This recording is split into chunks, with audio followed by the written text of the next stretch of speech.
الحمدللہ والصلاۃ والسلام علی رسول اللہ وبعد۔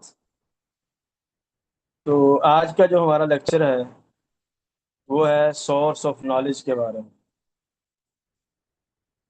معرفت کے ذرائع۔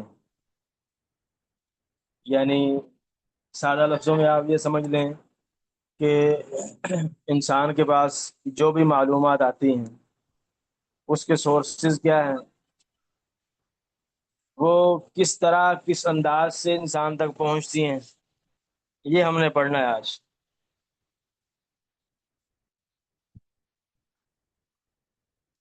تو اگر دیکھا جائے انسان جو علوم حاصل کرتا ہے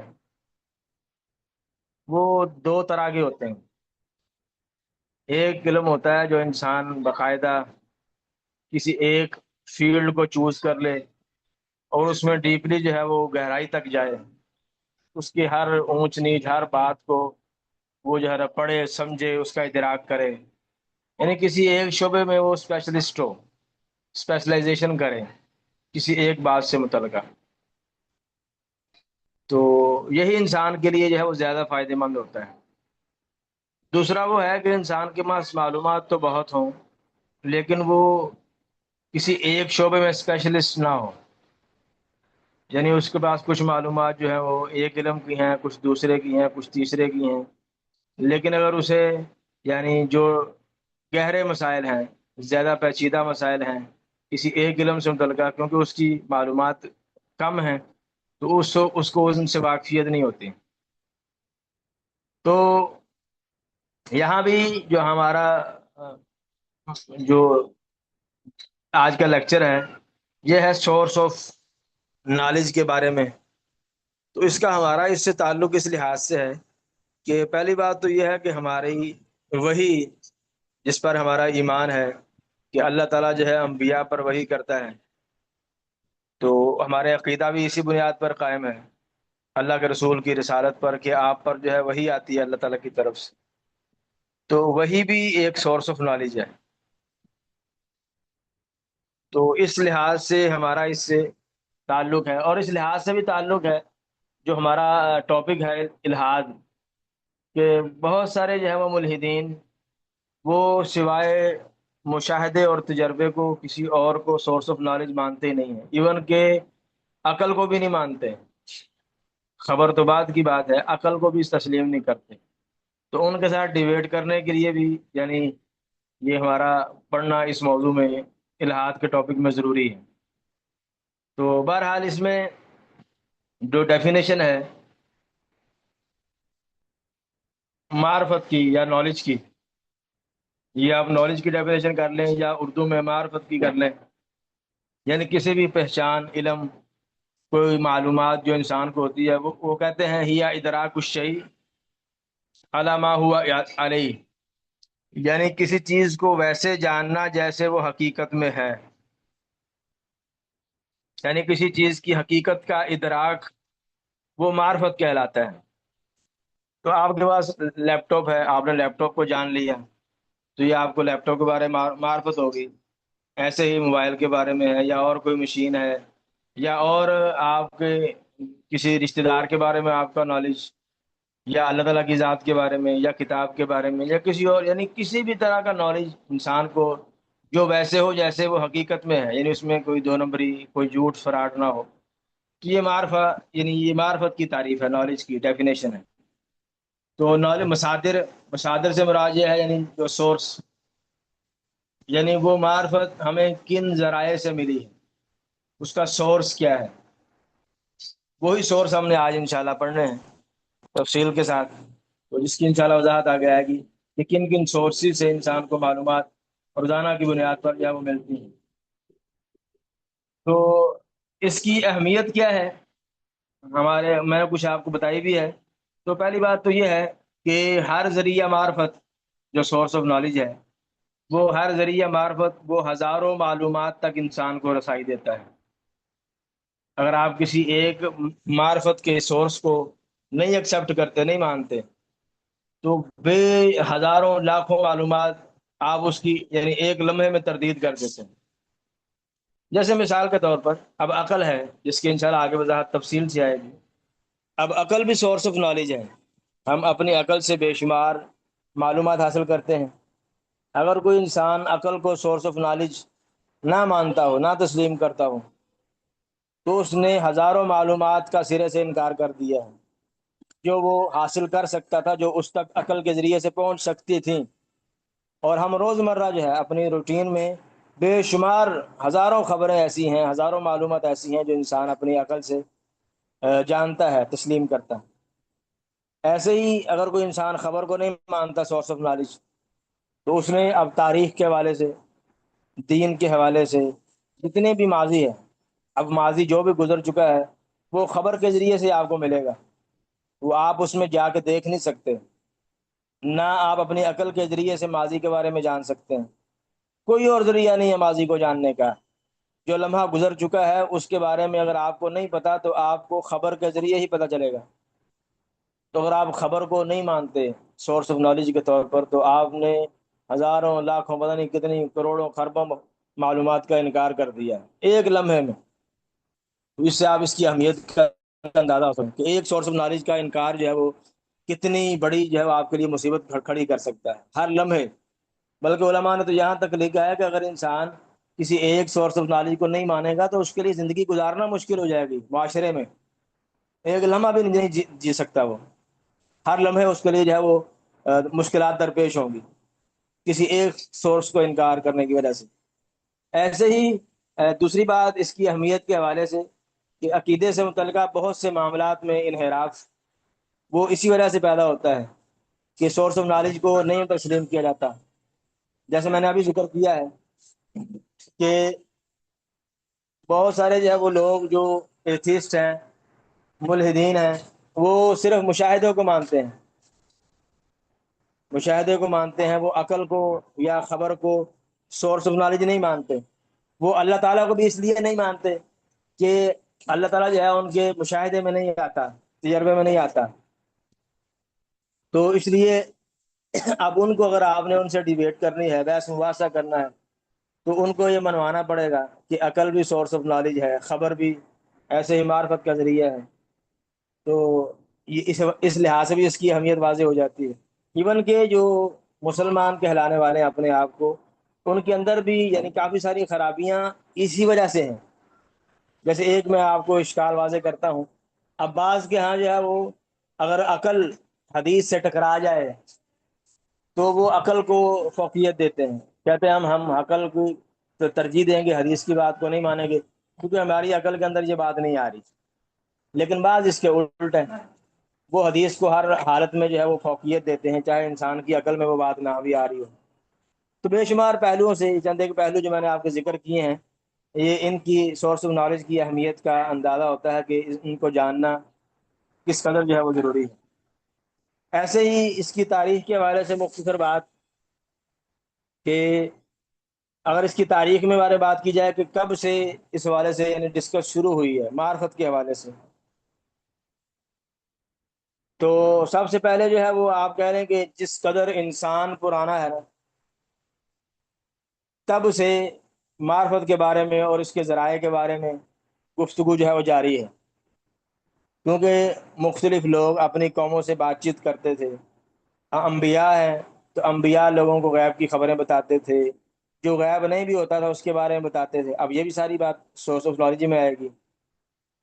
تو اب خبر بھی یہ جو ہے وہ سورس آف نالج میں ہے۔ انبیاء جو ہے معجزات دکھاتے تھے اپنی صداقت کے طور پر، صداقت کے دلیل کے طور پر۔ تو جو انسان مشاہدے سے یعنی معجزات کا انسان مشاہدہ کر سکتا ہے، تو مشاہدہ بھی ایک سورس آف نالج میں ہے، جیسے انشاءاللہ آگے وضاحت آئے گی۔ تو ایسے ہی سچے کو برے سے یعنی سچے کو جھوٹے سے جاننے کے لیے انسان کو عقل کا سہارا لینا پڑتا ہے۔ تو عقل بھی انسان کے لیے سورس آف نالج ہے۔ یعنی آپ کہہ لیں کہ جب سے انسان کی تاریخ ہے، انسان کا وجود ہے، تب سے یہ معرفت اور اس کے ذرائع کے بارے میں ڈیبیٹ یا ڈسکشن ہو سکتی ہے۔ یعنی تب سے چونکہ انسان معلومات حاصل کر رہا ہے، تو جو بھی انسان کو معلومات ملتی ہیں وہ کسی نہ کسی سورس سے ملتی ہیں، تو جس سورس سے ملتی ہیں وہ سورس آف نالج ہے۔ تو جب سے انسان کا وجود ہے یعنی اسی وقت سے یہ اس کی پرانی تاریخ یعنی اس قدر پرانی تاریخ ہے، کیونکہ ظاہری بات ہے انسان کو معلومات تو کسی نہ کسی ذرائع سے ملتی ہیں۔ ایون کہ فطرت سے، جو سب سے پہلا سورس آف نالج ہے انسان کے دنیا میں آنے سے پہلے ہی، تو وہ بھی انشاءاللہ ہم ڈسکس کریں گے۔ تو اس حوالے سے جو سب سے پہلے کتاب ہے وہ جان لاک نے لکھی ہے، یعنی معرفت کے حوالے سے، نالج کے حوالے سے، 1690 میں۔ اور اسی نے جو ہے وہ اس کے قواعد و قوانین جو ہے وہ یورپ میں وضع کیے، بنائے۔ ایسے ہی ایک فلسفی جو ہے وہ کانٹ، بڑا مشہور ہے، اس نے بھی کافی سارے جو فلسفے ہیں یا نظریات اس میں ایڈ کی آپ نے۔ تو بہرحال ایسے ہی جو یونانی فلاسفر سے پرانے، ارسطو وغیرہ، تو اس نے جو منطق کے حوالے سے گفتگو کی ہے وہ بھی اسی میں شامل کی جا سکتی ہے۔ تو یہ اس حوالے سے مختصر سی تاریخ ہے۔ ایسے ہی بہت ساری کتابیں جو علماء نے اس حوالے سے ذکر کی ہیں، جو اگرچہ بہت ساری میرے پاس لکھی ہوئی ہیں وہ عربی میں ہیں، وہ پڑھی جا سکتی ہیں، یا جو اردو میں ہیں وہ اکثر جو ہے فلسفیانہ ٹائپ کی ہیں۔ تو بہرحال اس میں جو بنیادی اصول ہیں اسلام میں، یہ سب سے اہم ٹاپک ہے سمجھنے والا، کہ اسلام معرفت کے حوالے سے ہمیں کیا رہنمائی کرتا ہے، نالج جو ہم نے لینا ہے یا جن ذرائع سے لینا ہے اس حوالے سے اسلام کی رہنمائی کیا ہے۔ تو سب سے پہلا پوائنٹ اس حوالے سے، پہلا نقطہ یا پہلا اصول اور ضابطہ یہ ہے کہ ذریعہ معرفت کے صحیح ہونے سے یہ لازم نہیں آتا کہ لوگ اسے ایکسیپٹ بھی کریں، یعنی یہ دونوں باتیں لازم و ملزوم نہیں، کہ اگر آپ کا سورس آف نالج صحیح ہے تو لازمی نہیں ہے کہ اگلا بندہ جو ہے اس کو ایکسیپٹ بھی کرے، مانے بھی۔ دونوں الگ الگ چیزیں ہیں، لیکن یعنی اگر کوئی اور چیز ساتھ ملے گی ممکن ہے وہ آپ کی بات مانے یا نہ مانے۔ جیسے اب نبی ہے، انبیاء جتنے بھی آئے ہیں وہ ان کا سورس وہی ہوتا تھا، اور وہی جو ہے خبر میں شامل ہے، چونکہ وہی جو ہے خبر ہے، وہ نبی اللہ تعالیٰ کی ذات کے بارے میں ہمیں خبر دیتا ہے کہ اللہ نے یہ حکم دیا ہے، اللہ نے یہ خبر دی ہے فلاں قوم کے بارے میں، یا مستقبل کے بارے میں یہ مجھے بتایا ہے۔ اب وہی خبر ہے، اب یہ صحیح سورس آف نالج ہے، لیکن ہر بندہ وہی کو مانتا نہیں، تسلیم نہیں کرتا۔ جیسے قرآن مجید کی آیت مبارکہ بھی ہے سورہ نوح میں، قال ربی، نوح علیہ السلام نے کہا قال ربی انی دعوت قومی لیلا و نہارا، کہ اے میرے رب میں نے اپنی قوم کو جو ہے رات اور دن، ہر صبح و شام دعوت دی ہے، فلم یزدہم دعائی الا فرارا، وہ بجائے میری بات ماننے کے، میری تبلیغ کا جواب دینے کے، مجھ سے اور دور بھاگ گئے ہیں۔ تو یعنی اب ان کی دعوت تو صحیح تھی لیکن لوگوں نے نہیں مانا، ایکسیپٹ نہیں کیا، سوائے چند لوگوں کے۔ تو ایسے ہی اور بھی اس طرح کی آیات جو ہے وہ قرآن مجید میں ہیں۔ تو یہ ماننے کی وجہ کیا ہے؟ وجہ یہ ہے کہ وَنُقَلِّبُ أَفْئِدَتَهُمْ وَأَبْصَارَهُمْ كَمَا لَمْ يُؤْمِنُوا بِهِ أَوَّلَ مَرَّةٍ، کہ ہم ان کے دلوں کو اور ان کے نظروں کو پھیر دیتے ہیں، کیونکہ وہ پہلی پہلی دفعہ ایمان نہیں لائے اس پر۔ انہوں نے پہلی دفعہ جب نبی نے دعوت دی تو ہٹ درمی کی، سرکشی کی، حق کو واضح ہو جانے کے باوجود جو ہے وہ تسلیم نہیں کیا۔ نبی نے بار بار دعوت دی لیکن وہ اپنی ہٹ درمی پر، سرکشی پر، تکبر پر قائم رہے۔ تو اللہ تعالیٰ جو ہے وہ فلما زاغوا ازاغ اللہ قلوبہم، جب انہوں نے ٹیڑھ پن اختیار کیا تو اللہ تعالیٰ نے ان کے دلوں کو ٹیڑھا کر دیا۔ تو یہ وجہ تھی ان کے ایمان نہ لانے کی۔ تو پہلا جو ہے وہ اصول اور ضابطہ یہ ہے اسلام میں، کہ آپ کا ذریعہ معرفت صحیح بھی ہو تو لازمی نہیں ہے کہ اگلا بندہ آپ کی بات لازمی مانے، وہ ہٹ درمی کی وجہ سے، تکبر کی وجہ سے نہ مانے، ممکن ہے مان بھی لے۔ تو دونوں چانسز ہیں، ماننے کے بھی اور نہ ماننے کے بھی، لازمی نہیں ہے مانے۔ جیسے میں نے آپ کو نبیوں کی مثال دی ہے کہ نبیوں کا وہی جو ہے وہ ذریعہ معرفت بالکل صحیح ہوتا تھا لیکن بے شمار لوگوں نے ایکسیپٹ نہیں کیا، نہیں مانا۔ تو دوسرا اس میں قاعدہ اور ضابطہ یہ ہے کہ اسلام میں معلومات تب اہمیت رکھتی ہیں جب ان پر انسان عمل بھی کرے۔ اگر انسان کے پاس علم ہے، عمل نہیں ہے، تو علم برائے علم انسان اسلام میں مذموم ہے، یعنی ایسے علم کی اسلام میں مذمت کی گئی ہے جس علم پر انسان کا عمل نہ ہو۔ شرعی علم کی بات ہو رہی ہے۔ تو اس لیے معلومات صرف انسان جمع کرتا رہے، نماز کے حوالے سے، زکوٰۃ کے حوالے سے، دیگر اسلامی اصول و ضوابط کے حوالے سے، لیکن عمل نہ ہو تو ایسا علم اس نے اسلام میں اس کی کوئی ویلیو نہیں ہے، بلکہ اس کے لیے وبال جان بن جائے گا۔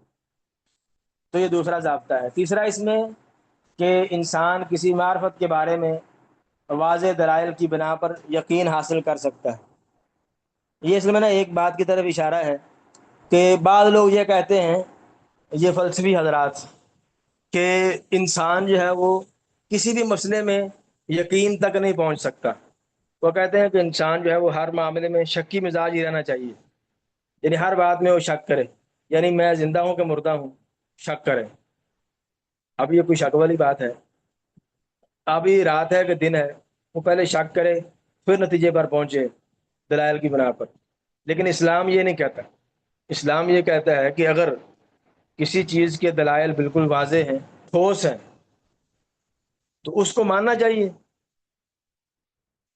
واضح دلائل کے ساتھ انسان کسی بھی علم، کسی بھی معلومات میں یقین تک پہنچ سکتا ہے۔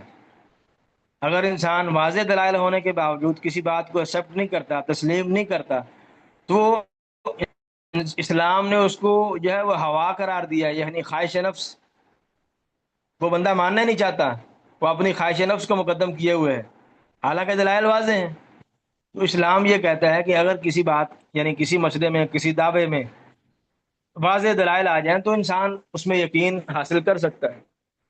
اور آخری قاعدہ بھی بڑا امپورٹنٹ ہے اسی والے سے، کہ جتنے بھی ہم معرفت کے ذرائع آگے پڑھیں گے، وہ ان کی ڈیٹیل انشاءاللہ اس کی بات شروع ہوگی، وہ 5 ہیں، تو وہ تمام معرفت کے ذرائع اسلام میں سارے معتبر ہیں۔ اسلام کسی کو ریجیکٹ نہیں کرتا، پانچوں کے پانچوں کو تسلیم کرتا ہے، لیکن اپنی اپنی حدود میں، اپنے اپنے دائرہ کار میں۔ سائنس کا جو دائرہ کار ہے، اس دائرہ کار میں سائنس کو تسلیم کیا جائے گا، جو دائرہ کار خبر کا ہے اس میں خبر کو تسلیم کیا جائے گا، ایسے ہی فطرت کا۔ تو تمام جو ذرائع معرفت ہیں، سورس آف نالج ہیں، وہ اپنی اپنی حدود میں، اپنے اپنے دائرہ کار میں اسلام میں معتبر ہیں۔ تو اب جو اصل ڈیبیٹ ہے ہماری، یا اصل جو لیکچر کا مین پوائنٹ ہے، وہ ہے یہ معرفت کے جو ذرائع ہیں۔ تو سب سے پہلا ذریعہ معرفت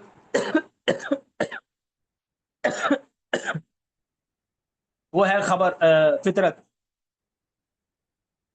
اب میں آپ سے سوال کرتا ہوں کہ فطرت جو ہے وہ کیسے معرفت کا ذریعہ ہے، تاکہ مجھے پتہ چلے کہ آپ کو کوئی بات کو بنیادی سمجھ آئی ہے کہ نہیں آئی۔ یعنی مطلب یہ ہے کہ ہم فطرت سے اللہ تعالیٰ کی فطرت سے معلومات حاصل کرتے ہیں۔ فطرت سے مراد وہ چیزیں ہیں جو بائی ڈیفالٹ ہمیں پتہ ہے، کونی کیفیت میں جو ہمیں پتہ ہے، جیسے سانس لینا ہے، چلنا ہے، اڑنا ہے، تیرنا ہے، پانی کی جو خصائص ہیں، وہ فطرت سے ہم یہ معرفت لے سکتے ہیں۔ چلے،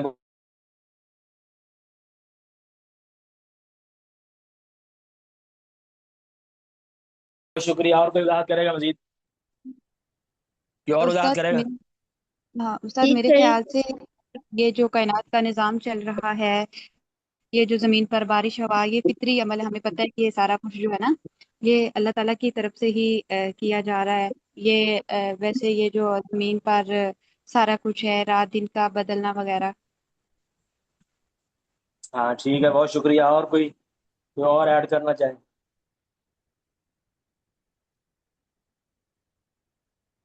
جیسے ہمارا دین بھی ہے تو یہ بھی مطلب اس کا طریقہ وغیرہ، ہمارا جو مذہب ہے سیدھا راستہ، تو یہ بھی تو فطرت ہے، تو اسی میں آئے گا نا۔ ہاں چلے، آپ سب کا بہت شکریہ پارٹیسپیشن کا۔ تو وضاحت میں نے آپ کے سامنے کی ہوئی ہے۔ تو فطرت جو ہے، یہ فطرت کی آپ ڈیفینیشن سن لیں۔ میں نے فطرت کی تعریف یہاں نہیں لکھی، لکھنی چاہیے تھی، لیکن میں وضاحت کر دیتا ہوں۔ فطرت کی ڈیفینیشن یہ ہے کہ ما ولد علیہ الانسان۔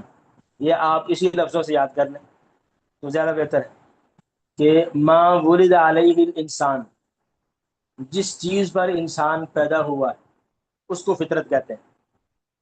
جیسے آپ پیدا ہوئے ہیں تو آپ کے پاس ہاتھ بھی ہیں، اللہ نے دیے ہیں، آنکھیں بھی ہیں، پاؤں بھی ہیں، جسم کے باقی اعضاء بھی ہیں۔ یہ سارا کچھ فطرت ہے جو اللہ تعالیٰ نے آپ کی پیدائش کے ساتھ ہی آپ کو دیا ہے۔ تو یہ تو وہ چیزیں ہیں جو انسان کو نظر آتی ہیں۔ کچھ اللہ تعالیٰ نے انسان کے اندر وہ چیزیں اس کو دے کے بھیجی ہیں جو نظر نہیں آتی، مانوی چیزیں ہیں، جو آپ کہہ رہے ہیں کہ جن کا تعلق ان کی اس کے اندر آپ سافٹ ویئر سے ہے، یہ سمجھ لیں۔ جیسے ہم انسٹال کرتے ہیں سافٹ ویئر کسی کمپیوٹر میں، تو وہ چلنا شروع ہو جاتا ہے کمپیوٹر میں، سافٹ ویئر جب متعلقہ جو بھی چیزیں ہوتی ہیں وہ کام کرنا شروع کر دیتی ہیں. تو اللہ تعالیٰ بھی سافٹ ویئر جو ہے نا وہ کر کے بھیجتا ہے ہر جاندار کے اندر، ہر بچے کے اندر. تو وہ جو معلومات اللہ تعالیٰ نے ڈال کے بھیجی ہیں اس کو ہم کہتے ہیں فطرت، فطرتی معلومات. اب وہ فطرتی معلومات کیا ہے؟ سب سے پہلی چیز اللہ تعالیٰ کی معرفت، یہ فطرتی ہے. اللہ تعالیٰ کی معرفت، اس کی توحید کی معرفت. تو اللہ تعالیٰ نے انسان کو توحید پر ہی پیدا کیا ہے.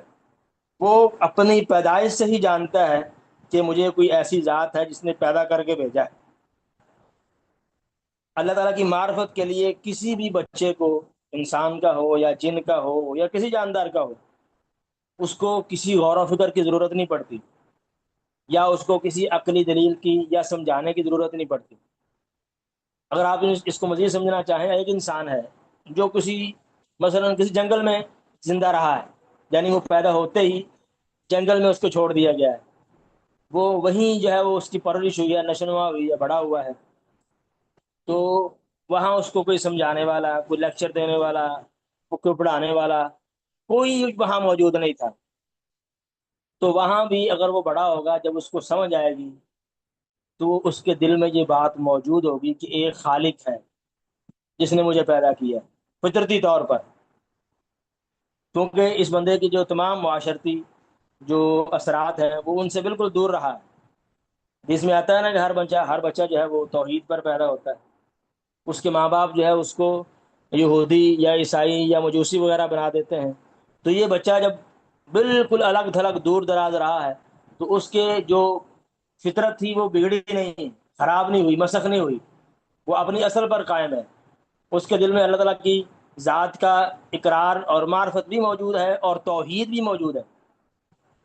تو اللہ تعالیٰ کی توحید یہ فطرتی ہے ہر انسان کے اندر. یہ بعد میں جو ہے وہ معاشرہ اس کی فطرت کو بگاڑ دیتا ہے، اللہ تعالیٰ کی ذات کے وجود کے حوالے سے بھی اور توحید کے حوالے سے بھی. لیکن اصلاً یہ چیز انسان کے اندر جو ہے وہ موجود رہتی ہے پیدائش کے ساتھ ہی. تو دوسری بات بنیادی اخلاقیات، یہ بھی اس کی ڈیٹیل انشاءاللہ ہم آگے دلائل میں بھی پڑھیں گے، مختصر سی وضاحت میں کر دیتا ہوں. یہ بھی انسان کے اندر فطرتی ہیں. یعنی یعنی کسی چیز کو پہچاننا کہ یہ سچ ہے. اب سچ اچھی چیز ہے، یہ فطرتی ہے. سچ کو آپ اچھا سمجھانے کے لیے آپ کو لیکچر دینے کی ضرورت نہیں پڑے گی کسی کو بھی.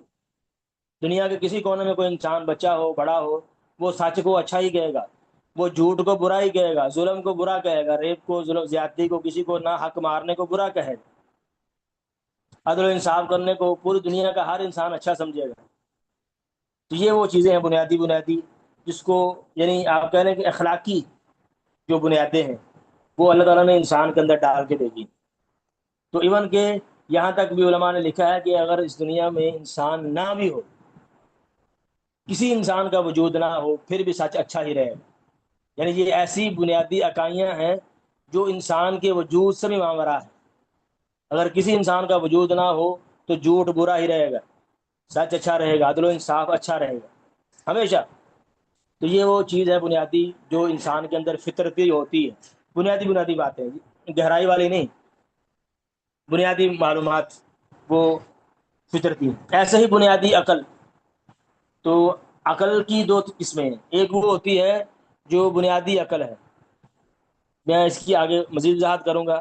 تو ایک عقل بنیادی ہوتی ہے جس کی وجہ سے انسان کو اللہ تعالیٰ نے مکلف ٹھہرایا ہے، نماز کا، روزے کا، حج کا، زکوٰۃ کا.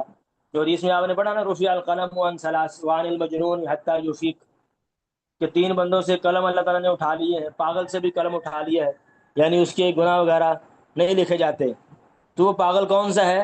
جس کے اندر بنیادی عقل ہی نہیں ہے، جو دن اور رات میں فرق نہیں کر سکتا، اچھے اور برے میں فرق نہیں کر سکتا، نفع اور نقصان میں فرق نہیں کر سکتا، حق اور باطل میں تمیز نہیں کر سکتا.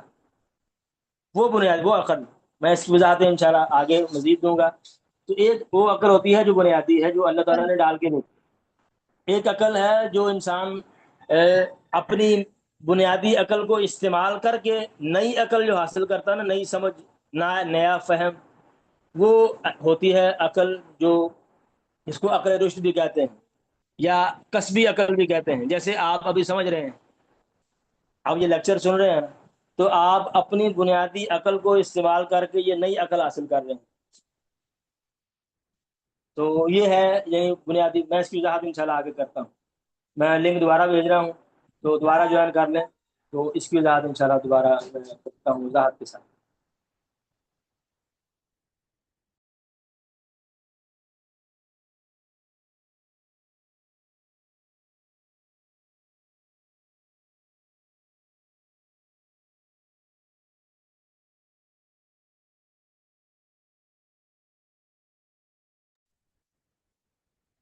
الحمد للہ والصلاۃ والسلام علی رسول اللہ وبعد.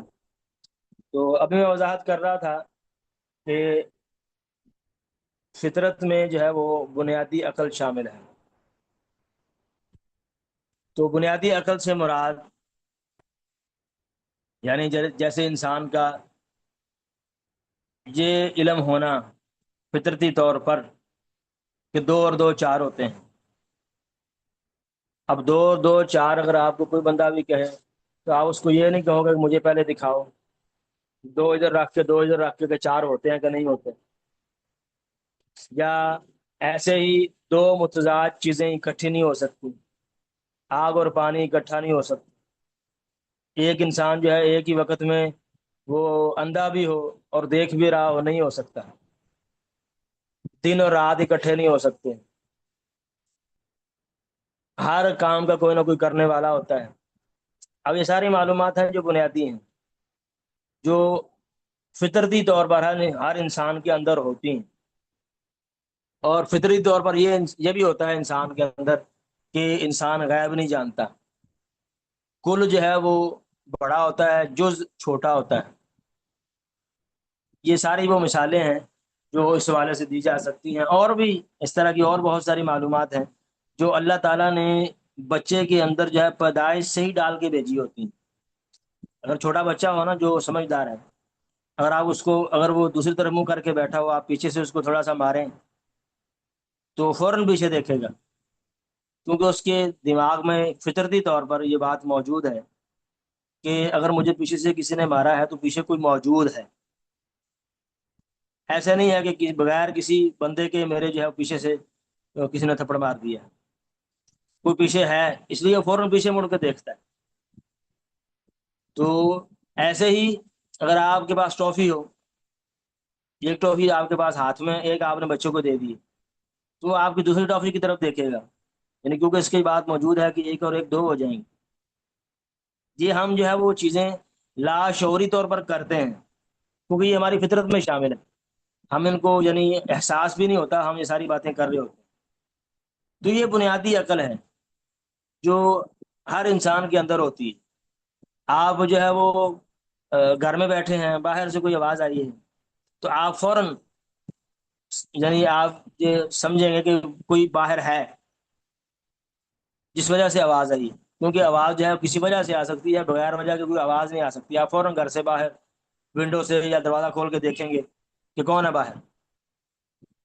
تو یہ ساری باتیں فطرتی ہیں جو انسان کے اندر شامل ہیں، اللہ تعالیٰ نے ڈال کے بھیجی. تو فطرت سے بھی انسان کو معلومات ملتی ہیں جو میں نے آپ کو یہ مثالیں دی ہیں. اللہ تعالیٰ کی معرفت وہ فطرتی ہے، بنیادی اخلاقیات فطرتی ہیں، ایسے ہی بنیادی عقل بھی فطرتی ہے. اگر آپ اس کو مزید گہرائی میں لے جانا چاہیں تو جو جانداروں میں بے شمار جو ان کے کام ہوتے ہیں، یا ایون کہ بچہ بھی جو انسان کا بچہ ہے اس کے بہت سارے اعمال فطرتی ہیں. اب بچہ جو ہے وہ پیدا ہوتے ہی وہ ماں کا دودھ پینا شروع کر دیتا ہے. اب کس نے اس کو یہ لیکچر دیا، کسی نے سمجھایا کہ تو نے پیدا ہونے کے بعد جو ہے ماں کا دودھ پیے گا زندہ رہے گا ورنہ نہیں رہے گا؟ کس نے اس کو پڑھایا ہے، کس نے بتایا ہے؟ ایسے ہی وہ روتا ہے کوئی چیز مانگنے کے لیے یا اس کو کوئی تکلیف ہو تو روتا ہے. اب یہ رونا اس کی زبان ہوتی ہے، وہ اپنی زبان سے یعنی رو کر بتا رہا ہوتا ہے کہ مجھے کوئی مسئلہ ہے. اب یہ اس کو کس نے بتایا کہ تو نے ہر کام کے لیے رونا ہے؟ یہ بھی یعنی اس کے اندر جو ہے سافٹ ویئر ڈال کے بھیجا گیا ہے. ایسے ہی باقی جانداروں کے بچے ہیں، وہ بھینس کا بچہ ہے یا کسی اور کتے کا بچہ ہے یا گائے کا بچہ ہے یا بکری کا ہے، بھیڑ کا ہے، گدھے کا ہے یا گھوڑے کا، کسی کا بھی ہے. ہر ایک فطرتاً وہ ایسے اعمال کرتے ہیں جو اللہ تعالیٰ نے ان کو بچپن سے ہی سکھا کے بھیجے ہیں. اب بھینس کا بچہ ہے وہ آدھے گھنٹے بعد کھڑا ہونا شروع ہو جاتا ہے اپنے پاؤں پر، جو ہے آدھے پونے گھنٹے بعد پاؤں پر کھڑے ہونے کی کوشش کرتا ہے. اب کس نے اس کو بتایا کہ تو نے کھڑے بھی ہونا ہے؟ حالانکہ جب وہ پیدا ہوا تو وہ تو بیٹھا ہوا تھا، ماں کے پیٹ سے نکلا ہے باہر بیٹھ گیا، کھڑا تو نہیں تھا. تو خود بخود کھڑے ہونا شروع کرتا ہے. کس نے اس کو یہ فٹ کر کے بھیجا ہے؟ تو یہ ساری چیزیں فطرتی ہوتی ہیں. ایسے ہی بے شمار اعمال ہیں جو حشرات کے، جانوروں کے، پرندوں کے یا سمندری مخلوقات کے، وہ فطرتاً وہ کر رہے ہوتے ہیں. اللہ تعالیٰ نے ان کو یہ ساری باتیں سکھائی ہیں، ان کے اندر یہ ڈالی ہوئی ہیں. تو ایسے ہی انسان کے اندر جو بنیادی عقل ہے وہ اللہ تعالیٰ نے ڈال کے بھیجی ہے. بنیادی اخلاقیات، اپنی معرفت، توحید، یہ ساری باتیں اللہ تعالیٰ نے انسان کے اندر ڈال کے بھیجی ہیں. تو یہ چیزیں انسان کر رہا ہوتا ہے فطرتی طور پر، جیسے میں نے آپ کو مثالیں دی. تو دوسرا جو ہے سورس آف نالج وہ ہے عقل. تو عقل کی میں نے ابھی آپ کو وضاحت کی ہے کہ عقل دو طرح کی ہے. ایک عقل جو ہے وہ بنیادی عقل اس کو کہتے ہیں. دوسری عقل ہوتی ہے کسبی عقل. بنیادی عقل کو عقل ادراک بھی کہتے ہیں، اور کسبی عقل کو عقل رشد بھی کہتے ہیں انگلش عربی میں. تو اب بنیادی عقل جو ہے وہ میں نے آپ کو مثالیں دی ہیں، یعنی وہ بنیادی بنیادی باتیں ہیں جو جس سے انسان اچھے برے کی تمیز کرتا ہے، نفع نقصان کی تمیز کرتا ہے، حق اور باطل کی تمیز کر سکتا ہے، دن اور رات میں فرق کر سکتا ہے، دو اور دو اور چار، یہ بھی بنیادی عقل میں شامل ہے. آگ اور پانی اکٹھے نہیں ہو سکتے، ایک انسان زندہ بھی ہو مردہ بھی ہو نہیں ہو سکتا. ایک انسان جو ہے وہ دیکھ بھی رہا ہو اور اسی وقت نہ بھی دیکھ رہا ہو، اندھا اور نبینا ایک ہی وقت میں وہ نہیں ہو سکتا. ایک ہی وقت میں وہ سن بھی رہا ہو نہ بھی سن رہا ہو نہیں ہو سکتا. ایک انسان ایک وقت میں ایک جگہ بھی ہو اور دوسری جگہ بھی ہو اسی وقت نہیں ہو سکتا. آگ اور پانی اکٹھے نہیں ہو سکتے. دو متضاد چیزیں جو آپس میں ایک دوسرے کے مخالف ہیں جمع نہیں ہو سکتی، وغیرہ وغیرہ. اس طرح کی جو معلومات ہیں یہ بنیادی عقل میں شامل ہے. ایسے ہی غیب کا نہ جاننا، جز کا کل سے چھوٹا ہونا، یہ ساری معلومات، اور ہر کام کا کرنے والا ہونا، یعنی کوئی بھی کام بغیر کرنے والے کے نہیں ہوتا. یہ بنیادی معلومات، بنیادی عقل ہے جو انسان، جو فطرتی ہے، جو میں نے پیچھے ذکر کیا ہے. دوسری عقل وہ یہاں مراد ہے کسبی عقل، جو سورس آف نالج میں آتی ہے. کسبی عقل سے مراد جو انسان بنیادی عقل کو استعمال کر کے خود جو نتیجے نکالتا ہے، استدلالات کرتا ہے، وہ اس کی کسبی عقل کہلاتی ہے. اب آپ کو اللہ نے بنیادی عقل دی ہے، بنیادی سمجھ دے کر بھیجا ہے. اب میری آواز آپ کو آ رہی ہے نا، آپ مجھے دیکھ نہیں بھی رہے، لیکن آپ کو بنیادی عقل کی وجہ سے یہ پتا ہے کہ اس کی آواز آ رہی ہے تو یہ زندہ ہے، یہ مردہ نہیں. تو یہ بنیادی عقل ہے. اب اس بنیادی عقل کو استعمال کر کے آپ یہ جو معلومات میں آپ کو دے رہا ہوں، جو آپ کو معلومات یا فہم مل رہا ہے، یہ ہے کسبی عقل. آپ ترجمہ پڑھتے ہیں، ترجمہ کی جو آپ کو سمجھ آتی ہے وہ آپ کی کسبی عقل ہے. یعنی جو بھی انسان اپنی زندگی میں استدلال کرتا ہے، سمجھتا ہے بنیادی عقل کو استعمال کر کے، وہ اس کو کسبی عقل کہتے ہیں. آپ ترجمہ پڑھتے ہیں، حدیث پڑھتے ہیں، سائنس پڑھتے ہیں، ریاضی پڑھتے ہیں، یا کوئی بھی چیز پڑھتے ہیں یا نہیں بھی پڑھتے، آپ دیکھ رہے ہیں چیزوں کو اور عقل سے سمجھ رہے ہیں، تو وہ آپ کو جو سمجھ آ رہی ہے نا دنیا میں جو بھی کچھ بھی، وہ ساری کی ساری کسبی عقل کہلاتی ہے. تو جو بھی انسان نتائج نکالتا ہے، سائنسدان تجربے کرتے ہیں، دو چیزوں کو جوڑ کر حکیم جو ہے وہ تجربہ کرتا ہے کسی بیماری کے علاج کے لیے، تو یہ ساری کسبی عقل ہے جو اس کو آ رہی ہے. تو یہ ہے کسبی اور بنیادی عقل. امید ہے بات آپ کو سمجھ آ گئی ہوگی. یہاں تک کوئی بات اگر جو ہے وہ سب پوچھنے والی ہے تو پوچھی جا سکتی. استاد میرا یہ سوال تھا، کسبی عقل میں یہ چیز آ سکتی ہے نا جو ہم ارد گرد کے ماحول سے چیزیں دیکھ کے جو ہم فالو کر رہے ہوتے ہیں، کیا یہ چیز کسبی عقل میں بالکل آ سکتی ہے؟ بالکل، ٹھیک اس میں آپ دو سورس آف نالج استعمال کر رہے ہیں. میری بات آپ کو آ رہی ہے؟ ہے جی استاد، آ رہی ہے. میں کہہ رہا ہوں کہ جب ارد گرد کے ماحول کو آپ دیکھ رہے ہوتے ہیں تو اس میں آپ دو سورس آف نالج استعمال کر رہے ہیں. ایک آپ اپنی آنکھوں کو اور کانوں کو استعمال کرتے ہیں، اور ساتھ عقل کو بھی، دونوں استعمال ہو رہے ہوتے ہیں ایٹ اے ٹائم. تو یہ بھی اس میں آ جائے گی، بالکل آئے گی. تو یہ ہے عقل. اور عقل کی میں نے آپ کو وضاحت کیا کہ عقل کی ایک قسم فطرتی ہے، جو بنیادی عقل ہے، جس کی میں نے آپ کو مثالیں دی ہیں، تو وہ اگر انسان کے اندر نہ ہو تو انسان پاگل ہوتا ہے. جس کو دن اور رات کا فرق پتہ نہیں ہے، بھائی اور بہن کا فرق پتہ نہیں ہے، اپنے اور دوسرے کا فرق پتہ نہیں ہے، ایسے ہی اچھے اور برے کا فرق پتہ نہیں ہے، جو ہے وہ مثلا آگ اور پانی کا فرق پتہ نہیں ہے، تو وہ پاگل ہوتا ہے. وہ شرعی لحاظ سے مکلف نہیں ہے، کیونکہ اس کے اندر بنیادی عقل ہی نہیں. تو بنیادی عقل انسان کے اندر ہوگی تو اللہ تعالیٰ نے اس کو مکلف ٹھہرایا ہے کہ اس نے نماز بھی پڑھنی ہے، زکوٰۃ بھی دینی ہے، حج بھی کرنا ہے اگر استطاعت ہو، اور دیگر واجبات اور فرائض بھی ادا کرنے ہیں. کسبی عقل جو ہے یہ انسان اپنے محنت سے حاصل کرتا ہے. تو اس کے بعد جو ہے وہ تیسرا سورس آف نالج ہے خبر. تو اور یہ خبر جو ہے وہ ہزاروں معلومات کا ذریعہ ہے. خبر سے انسان اپنی زندگی میں، اگر آپ کہیں کہ بیشتر معلومات حاصل ہی اسی سے کرتا ہے تو یہ مبالغہ نہیں ہے. خبر یعنی بنیادی ترین سورس ہے. اب آپ کو خبر ملتی ہیں، آپ جتنی بھی موبائل پر چیزیں دیکھ رہے ہیں وہ ساری خبریں ہیں، ٹی وی پر دیکھ رہے ہیں ساری خبریں ہیں، دوسرا بندہ آپ کو بتا رہا ہے ساری خبریں ہیں، پروفیسر بتا رہا ہے ساری خبریں ہیں، آپ کا ساتھ والا، گھر والا، باہر والا، آپ کو فون پر جتنی بھی فون کال آتی ہیں ساری خبریں ہیں. یعنی انسان کو ہر روز آپ کہہ رہے ہیں کہ سینکڑوں ہزاروں معلومات اس کو ملتی ہیں خبروں کے ذریعے سے. خبر یعنی دوسرا بندہ اس کو خبر دے رہا ہے، تو وہی بھی خبر ہے. وہی اللہ تعالیٰ کی خبر ہے جو اللہ کے رسول کے ذریعے سے ہمیں ملتی ہے.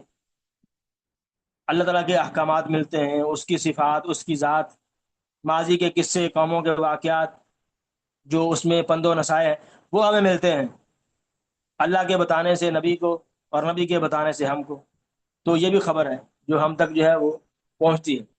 تو اس کے صحیح ہونے کے لیے شرائط ہے کہ خبر دینے والا صحیح ہو. یعنی خبر جو ہے وہ سورس آف نالج تو ہے، لیکن وہ سورس آف نالج اتھینٹک کب بنے گا؟ جب خبر دینے والا صحیح ہو. اگر خبر دینے والا ہی جھوٹا ہے وہ اتھینٹک سورس نہیں. اور دوسرا جو ہے خبر کا ممکن الوقوع ہونا، یعنی وہ ایسی خبر دے رہا ہو جو واقعتاً ہو سکتی ہو.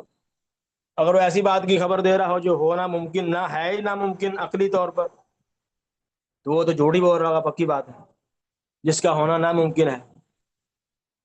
جو بندہ کہے کہ میں نے جب آج دجال کو دیکھا ہے جس کی اللہ کے رسول نے نشانیاں بتائی، اب یہ ناممکن ہے کہ یکدم، کیونکہ دجال سے پہلے کئی واقعات کا آنا، یا ایسی چیزیں جو عقلاً ناممکن ہیں. عقلاً ناممکن سے مراد یہ ہے کہ مثلا میں نے آج انسان کو دیکھا ہے، وہ ایک ہی وقت میں جو ہے وہ میرے پاس بھی تھا اور اسی وقت میں جو ہے وہ فلاں گھر میں بھی تھا. تو یہ عقلاً ناممکن ہے. یعنی ایک انسان ایک وقت میں دو جگہ ہو، وہ یا آپ کے پاس تھا یا ادھر تھا، دو جگہ بیک وقت نہیں ہو سکتی. تو یہ عقلاً ناممکن ہے. تو ایسی بندہ خبر دے تو وہ بیوقوف ہے، کیونکہ ناممکن بات کی خبر دے رہا ہے، وہ جھوٹ بول رہا ہے.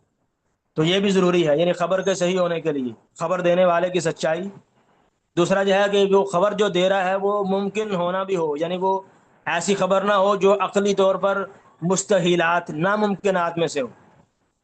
اور تیسری بات، خبر کا صحیح ہونے کے لیے لازمی ہے کہ جو مخالف قرائن ہیں وہ بھی نہ ہوں، یعنی جو اس کے جھوٹ کو ثابت کریں کہ جو خبر دینے والا جھوٹا ہے.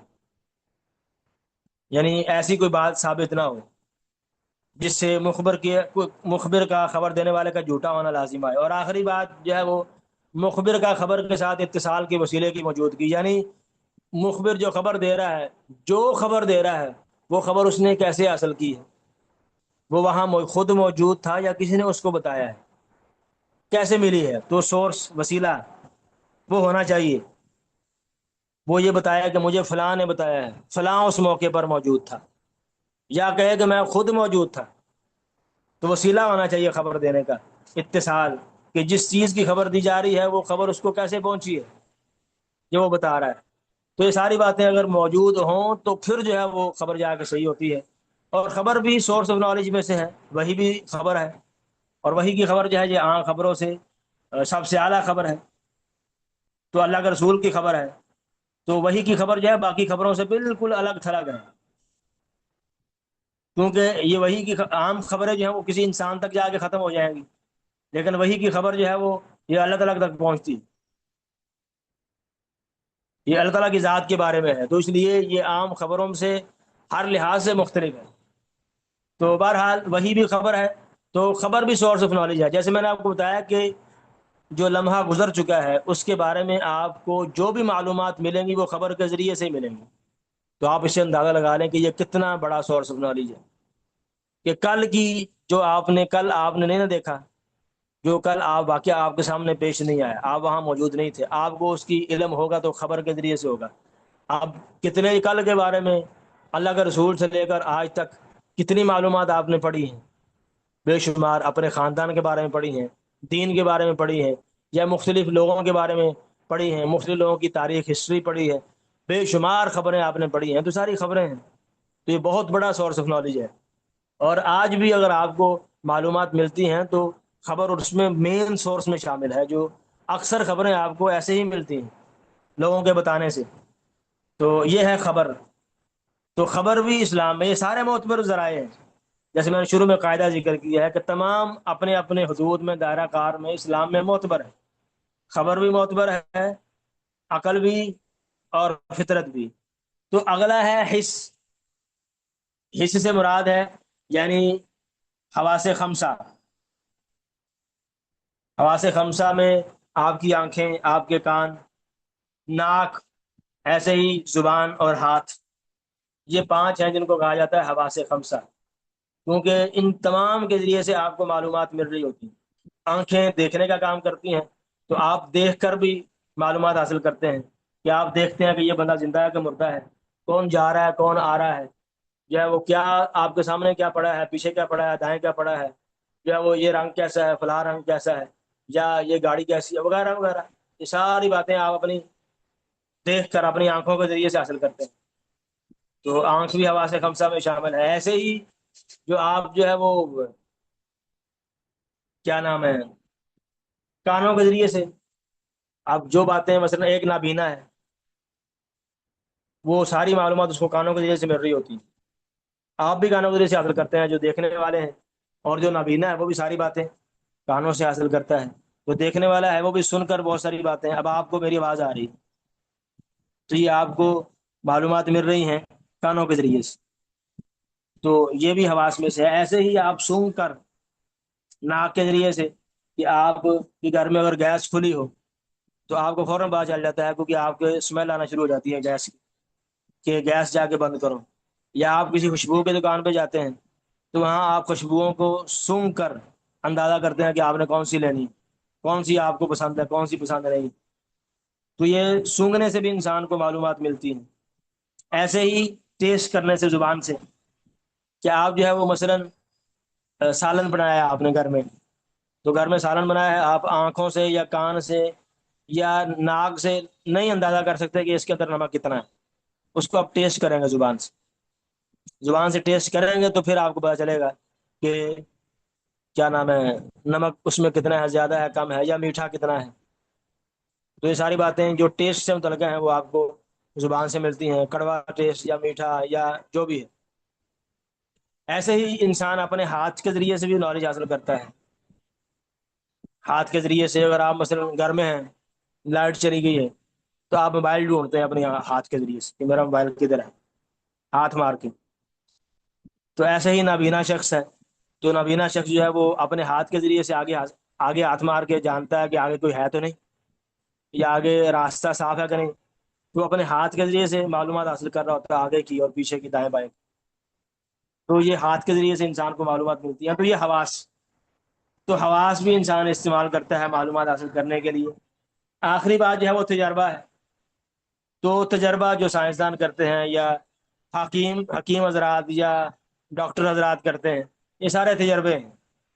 تو تجربے سے بھی انسان کو نالج ملتا ہے، کہ آپ نے ایک چیز کو دوسری کے ساتھ جوڑا ہے، اس کا نتیجہ ایک آیا ہے، پھر جوڑا ہے وہی نتیجہ آیا ہے، 100 بار 50 بار آپ جوڑتے ہیں تو آپ یہ نتیجہ نکالتے ہیں کہ فلاں کو فلاں کے ساتھ اتنی مقدار میں جوڑنے سے یہ نتیجہ آئے گا، تو یہ تجربہ ہے۔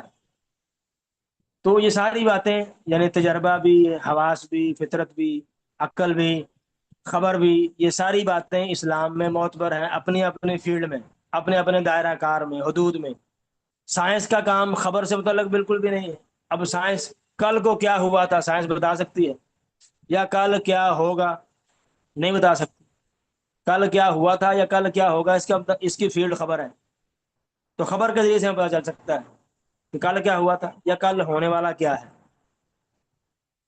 ایسے ہی باقی چیزیں ہیں. تو سائنس کا دائرہ کار محدود ہے. تو اگر کوئی بندہ جو ہے وہ ہر بات کو سائنس سے ہی ثابت کرنا چاہے تو بیوقوف ہے پرلے درجے کا احمق ترین آدمی جو کہے کہ انسان کو نالج صرف سائنس سے ملتا ہے. اس سے بڑا جاہل نہیں. اس سے بندہ پوچھے کہ آپ تیرا باپ کون ہے؟ فلاں. میرا باپ فلاں ہے. کیسے پتا چلا؟ تو نے ڈی این اے کروایا ہے؟ بالکل نہیں. کون ڈی این اے کرواتا ہے؟ کتنے لوگ ہیں ڈی این اے کروا کے اپنے باپ کی پہچان کرتے ہیں؟ صرف خبر ہے لوگوں کے بتانے سے مشہور ہے کہ فلاں کا باپ جی ہے یا اس کے ساتھ رہا ہے تو اس کو پہچان لیتا ہے کہ میرا باپ جی ہے. تو یہ خبر کے ذریعے سے. اب بعض لوگ کہتے ہیں کہ صرف سائنس ہی معرفت کا ذریعہ ہے. یہ اس کا رد کوئی کر سکتا ہے آپ میں سے؟ پھر میں ایک مثال دوں گا ہماری بات ختم ہو جائے گی.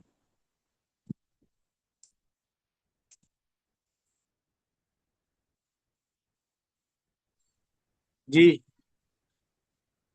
یہ سوال دوبارہ دہرائیے گا کہ صرف سائنس ہی معرفت کا ذریعہ ہے؟ جی بعض لوگ کہتے ہیں کہ ہم عقل سے کسی طرح کا نالج حاصل نہیں کر سکتے، نہ فطرت سے، نہ خبر سے، نہ حواس سے. صرف سائنس ہے جو ہمیں کسی معلومات تک پہنچاتی ہے. ہم جو بھی علم حاصل کرتے ہیں وہ تجربے سے کرتے ہیں.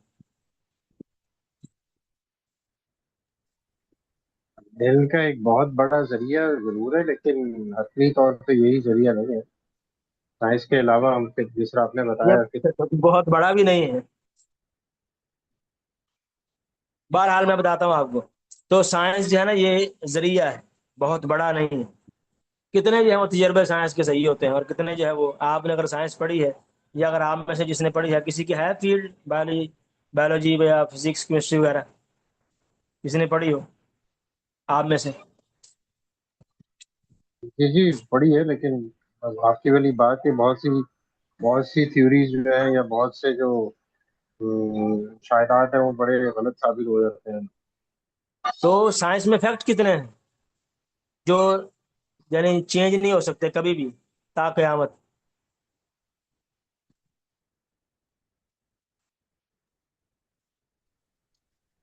اگر بٹ فیکٹس کی ہیں بات کی جائے جو حقائق ہیں جی جو بالکل تبدیل نہیں ہو سکتے، وہ انگلی پر گنے جا سکتے ہیں.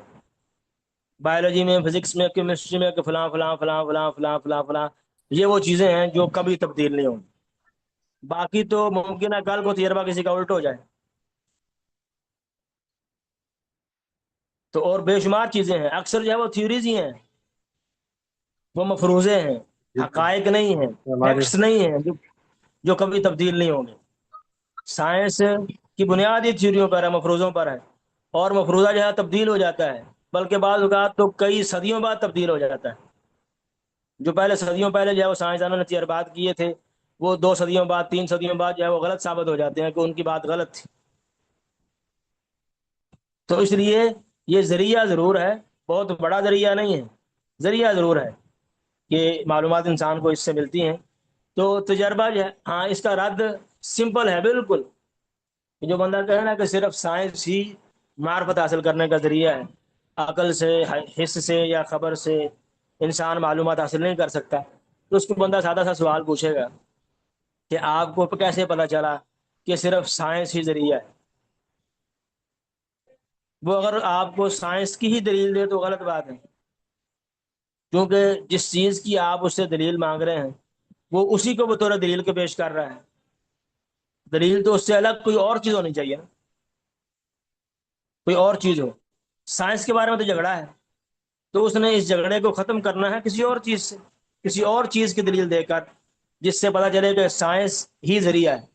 تو جب وہ کسی اور چیز کی دلیل دے گا تو اس چیز کا از خود آٹومیٹکلی سورس آف نالج ہونا ثابت ہو جائے گا.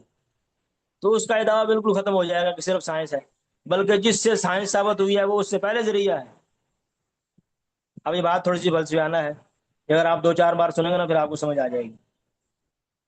کسی کو سمجھ آئی ہے میری بات؟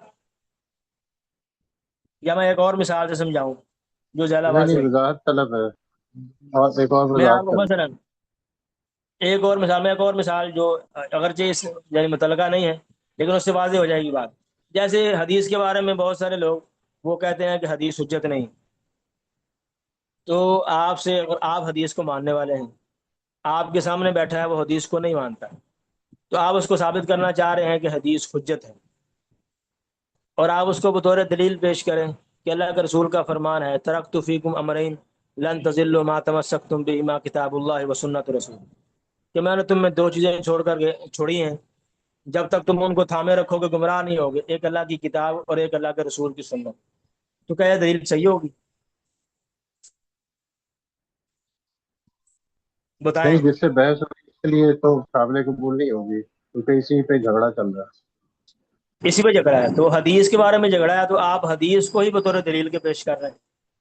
تو اس کے لیے یا تو قرآن کی دلیل چاہیے جو آپ میں اور اگلے بندے میں متفقہ چیز ہے، وہ بھی قرآن کو مانتا ہے یا آپ بھی قرآن کو مانتے ہیں، تو قرآن سے دلیل دی جائے گی، یا اور کوئی عقلی دلیل جس سے اگلا بندہ آپ کی بات کا قائل ہو جائے. تو وہی بات میں یہاں کر رہا ہوں کہ اگر کوئی بندہ آپ سے کہتا ہے کہ science he source of knowledge ہے بس اور کوئی نہیں، تو آپ اس سے سوال کریں گے کہ آپ کو کیسے پتا چلا کہ صرف سائنس ہے؟ اگر وہ آپ کو سائنس سے ہی دلیل دینا شروع کر دے تو بات وہی ہو جائے گی کہ حدیث کو ثابت کرنے کے لیے حدیث ہی پیش کر دی، سائنس کو ثابت کرنے کے لیے اس نے سائنس ہی دلیل دے دی، تو غلط ہے. سائنس کے علاوہ کسی اور چیز کو دلیل دینے پڑے گی. جب وہ کسی اور چیز کی دلیل دے گا، وہ ظاہری بات ہے یا عقل ہوگی یا کوئی اور چیز ہوگی، عقل ہی ہوگی. تو عقل سے جب ثابت کرے گا تو عقل کا سورس آف نالج ہونا سائنس سے پہلے ثابت ہو جائے گا. تو پھر اکیلی سائنس تو نہ رہی، ساتھ عقل بھی ہو گئی، تو دونوں چیزوں کا سورس آف نالج ہونا ثابت ہو جائے گا. تو جب وہ دو ہو گئی ہیں تو پانچ بھی ہو سکتی ہیں، ساتھ فطرت اور خبر بھی ہو سکتی ہے. اور سائنسدان خود بھی خبر کا ڈرائی نہیں کر سکتے. اب سائنسدان تجربہ کرتے ہیں، ایک سائنسدان نے تجربہ کیا ہے تو وہ ایک نتیجے پر پہنچا ہے. اب اگلا سائنسدان آتا ہے، وہ اس نتیجے کو لے کر آگے تجربہ کرتا ہے، وہ پچھلے سائنسدان کے دہرائے ہوئے تجربے کو دہراتا نہیں ہے. اب یہ اس نے کیا کیا ہے؟ پچھلے سائنسدان کی خبر کو لیا ہے. پچھلے سائنسدان نے بتایا ہے کہ میں نے یہ تجربہ کیا ہے اور میرا یہ نتیجہ نکلا ہے، تو اس نے اس کی خبر کو مان کے آگے اپنا نتیجہ جو ہے وہ شروع کیا. اگر ہر سائنسدان ہر تجربہ شروع سے کرنا شروع کر دے تو ساری زندگی جو ہے وہ ایک سائنسدان کچھ تجربے کر سکے، سارے کر ہی نہ سکے. کیونکہ بے شمار باتیں تو ان کی پرانے سائنسدانوں کی جو ہے وہ تجربہ شدہ جو ہے خبریں ہیں، جو ان کے تجربات ہیں، جو انہوں نے تجربات کر کے آگے دوسروں کو بتائے ہیں. تو سائنسدان خود بنیاد اپنے تجربے کی وہ خبر پر کرتے ہیں. تو اس لیے خبر بھی سورس آف نالج ہے اور معتبر ترین ہے. جیسے میں نے آپ کو بتایا خبر کے انسان جو ہے وہ ایک وقت ایک لمحہ نہیں زندہ رہ سکتا، ایک لمحہ بھی نہیں زندہ رہ سکتا. اگر جو ہے وہ آپ خبر کو نہیں مانیں گے تو آپ کو کوئی بندہ کال کرے گا، ہاں بھائی تیرا فلاں رشتہ دار مر گیا ہے، تو آپ کہیں گے نہیں تو نے خبر دی ہے، خبر میرے نزدیک سورس آف نالج نہیں ہے، میں خود جا کے دیکھوں گا کہ مرا ہے کہ نہیں مرا. ایسے زندگی کا نظام چل سکتا ہے؟ بالکل نہیں چلے گا. یہ میں نے آپ کو صرف چھوٹی سی مثال دی ہے سمجھنے کے لیے. آپ یونیورسٹیز میں، کالجز میں، اسکولز میں جو بھی آپ کو ملتا ہے ساری خبریں ہیں، تو ایک لمحہ بھی آپ نہیں چل سکتے آگے.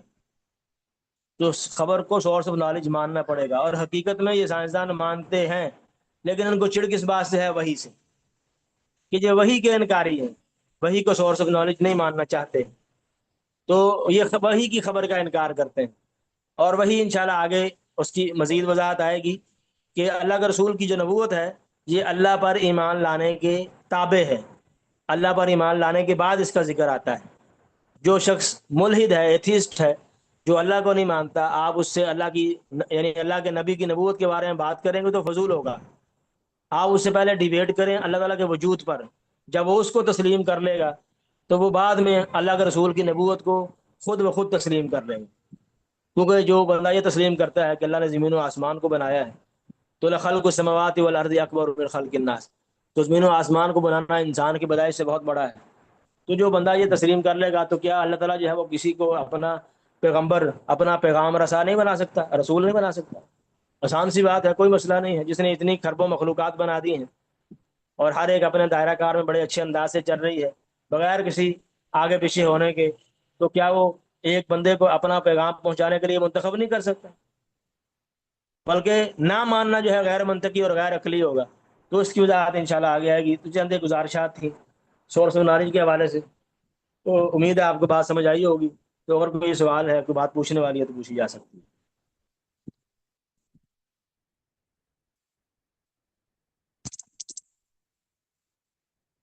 سب کو سمجھ آ گئی ہے؟ جی اچھی ترتیب چل رہی ہے. بس اس کی دہرائی کے حوالے سے ہے کہ اگر پڑھ کے اس کو دہرانا ہو تو اس کے لیے کوئی کتاب آپ نے وضع کی ہے، یا میں شاید پہلی کلاس کا نہیں آیا تھا؟ کتاب نہیں ہے ابھی. یہ کتاب میں سلائڈز ایک ہوں گی اور ترتیب دے لیکچرز ہی ہوں گے؟ کتاب میں ایک ترتیب دے رہا ہوں، اللہ کرے وہ جلدی ہو جائے تو وہ میں آپ کو دے بھی دوں گا. لیکن لیکچر آپ سن لیں کافی ہے. ٹھیک ہے. بارک آپ اللہ خود فیکم. ترتیب دے رہے ہیں؟ جی جی. اللہ آسانی فرمائے جی. اللہ قبول کرے آپ کی. آمین.